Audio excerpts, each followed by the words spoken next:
السلام علیکم ورحمت الله وبرکاتو. ډیر خلک چې کوم دی هغه دا پوښتنه کوي، سوال کوي، وایي زما زړه چې کوم دی هغه یو دم په جټکو سي، زما د زړه غورځلاو زیات دی، زه د زړه د تکلیف په ډیر زیات په تکلیف یم او د زما د زړه والونه بندي، زما په بدن کې کولیسټرول دی، د زړه د تکلیف څخه زه ورځ تر بله پریشانه کېږم. د دې دپاره یو بهترینه فارموله، اوله فارموله خو د ځانه سره دا نوټ کړه، یو پاو چې کوم دی هغه به ادرک راواخې، یو پاو چې کوم دی هغه به لسن راواخې، یو پاو چې کوم دی هغه به زیره راواخې، او بیا دا به راواخې لږ به جوش ورکې، جوش به ورکې، دغه چې کوم د دې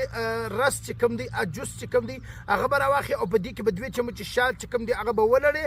دا به پر خالي نس باندې 2 ټیمه خورې، یا سار او مازدیګر. او دغه رقم چې کوم دی د دې دپاره یو بهترینه وظیفه چې کومه ده هغه دا د وظیفه د ځانه سره نوټ کړي، د ورځې 100 واره سهار، 100 واره ماښام، یا تقریبا د ورځې 300 واره بسم الله الرحمن الرحیم الا بذکر الله تطمئن القلوب. دغه ذکر چې کوم دی هغه وایې، ان شاء الله الله تعالی به ستا د زړه تکلیف چې کوم دی هغه به ختم هم کړي، او ستا د زړه چې کومه پریشاني ده هغه به بالکل ختم هم شي، او الله تعالی به تا ته شفا هم درله درکړي، او ستا د زړه غورځلاو چې کوم دی هغه به ختم شي، او ستا د زړه ګبراهټ، خوف، وام، ویره، دا ټول چې کوم دی هغه به ختم شي د الله تعالی په فضل و کرم سره.